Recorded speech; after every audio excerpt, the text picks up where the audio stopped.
What's up, everyone? Today we are heading out and we are going to try and learn a climb up in one day if we can. So we're going out, going to find some walls to climb up. Sweet walls. Yeah, that's what they're there for. So if you have seen my first parkour video where I try parkour for the first time and try and learn it in a month, you will have seen that that was one of the movements I tried and I thought it'd be really easy. Thought I'd get it pretty much straight away, but it was actually one of the most challenging movements that I tried. And Jimmy the Giant made a great video on this about how they actually look really easy, but they're actually a very challenging movement.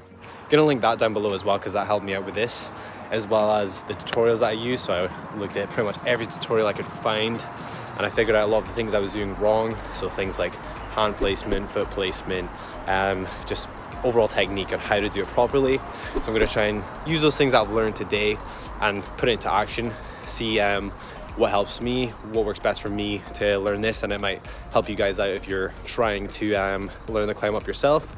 And if you can already do the climb up, you can just watch me fail a bunch of times and have a good laugh at me. But yeah, it's gonna be fun, it's gonna be interesting. It might be a bit ambitious to try and learn this in a day, but we'll see what we can do. For those of you that don't know what climb up is, it is essentially just climbing on something, usually a wall. In the parkour community, they have been given certain grades for what level of climb up you're at, based on kind of your technique and the speed that you can do it at. If you want to learn more about that, I'd recommend checking out, again, Jimmy the Giant's video. That'll be linked down below, as he goes into it fully and he talks to actual experts who really know what they're talking about, so they can explain it properly. But yeah, essentially you're just climbing onto something as fast as possible. Also going to show you guys some exercises that I think would be useful for developing the strength and power for the movement. So not an expert in any way on parkour, I'm still very new myself, so the technique for this stuff is very new to me and I'm just trying to learn it, but knowing a lot about body mechanics, movements from personal training, what I do for a living, I can figure out a lot of great exercises and just really simple ones really that you can implement and start using and actually help you with your climb ups, as well as some other parkour movements. And that's something I think that people that do parkour should do more often, is resistance training. And it's something that I don't think it's that big in the community, even though I think it should be a bit bigger, because one, it's really helpful for overall injury prevention, and two, it's just going to make your runs, it's going to make all of your movements far more effortless and just easier to do. So it's going to look more smooth, look more fluent as you're doing your lines. So yeah, a lot of great benefits to it. So I'll show you some simple and also fun movements that you can actually do that will help you get your climb ups a bit smoother and a bit faster. Okay, let's get started. So first wall that I'll be training at, I'll do a couple attempts. I'm not sure it's going to be a good one, but we're starting off here. Let's go.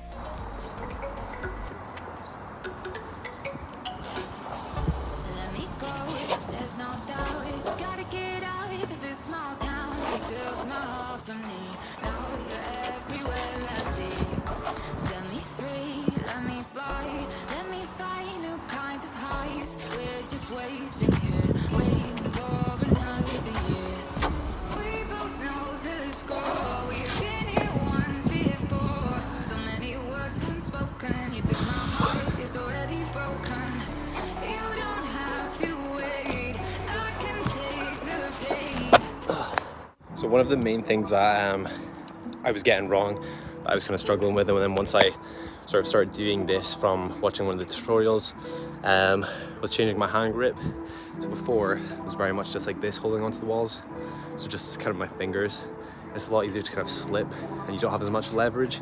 So one of the tutorials that I watched was really good. Again, link all of them down below so you can watch them all. Okay, it was having more sort of your thumb over and all of your knuckles over, and you just get so much more leverage to kind of pull yourself up just from doing that.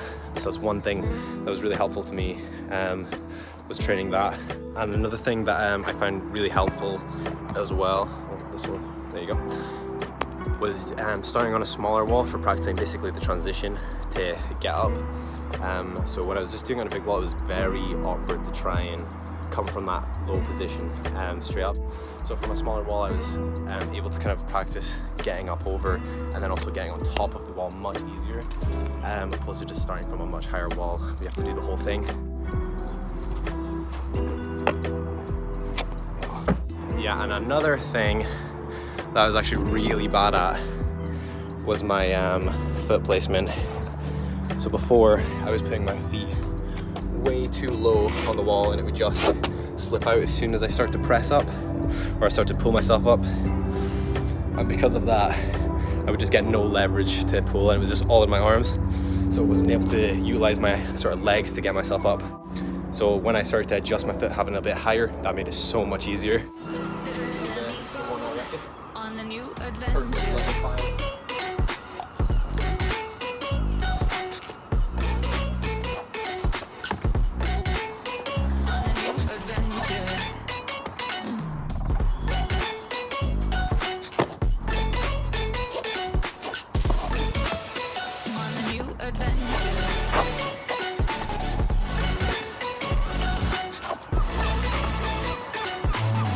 Yeah, if anyone has any tips at all, feel free to just let me know, message me, comment below this video.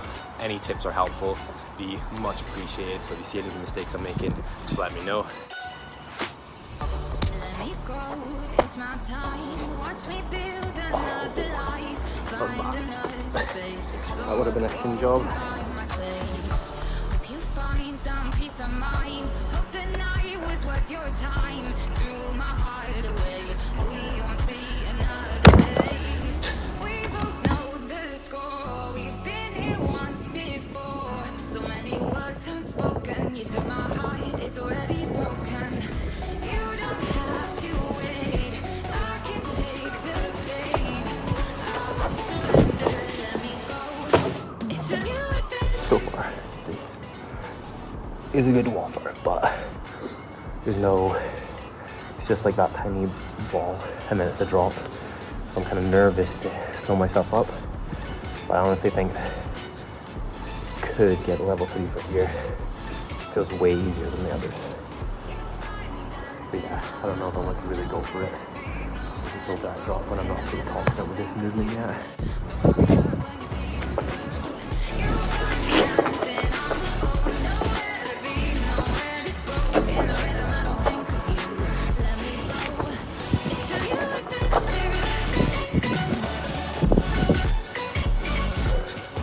I'm not sure if that's level 3 or not.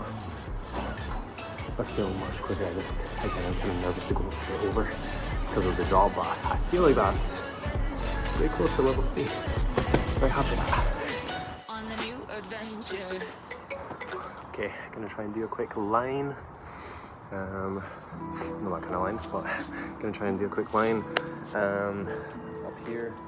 Doesn't look that much, but to me it's kind of scary because I've not honestly done parkour for ages.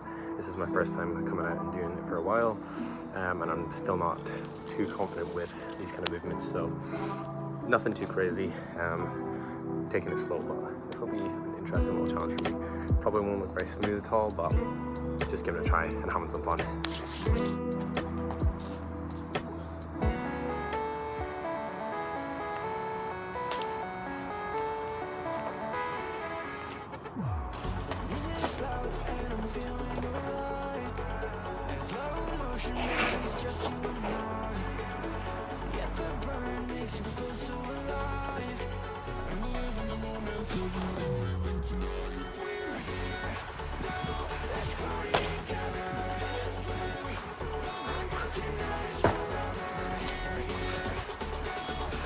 That last part was not smooth.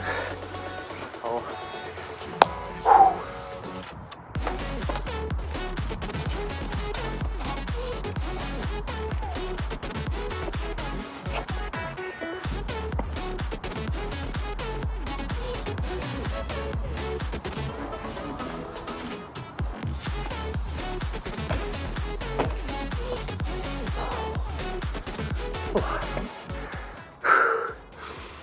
That was fun.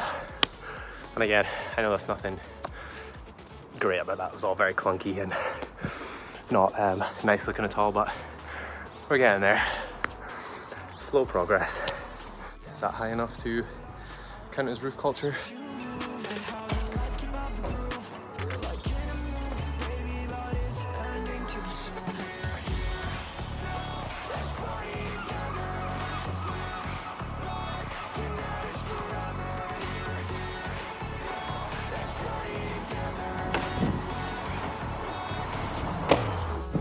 And now we're back to where my whole parkour journey began. These two walls and rail. Good times. But yeah, we're gonna do a couple more practicing of the climb up here, and then we're gonna head into the gym.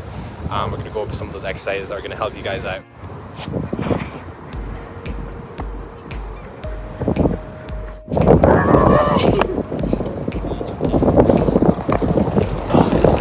Go film one. What? Go film one. Just one, please. Are you for real? Just please. One. What? Right, you owe me a white bueno.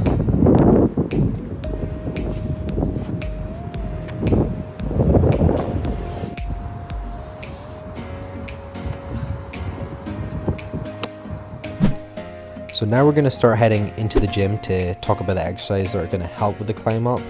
But first we're just going to break down the different elements to the movement. So obviously it is more complex than what we'll be breaking it down to, but just to keep it simple. So first up you have the pull. So this would be the pulling up until you get to the point over the wall. So obviously that's going to work your back.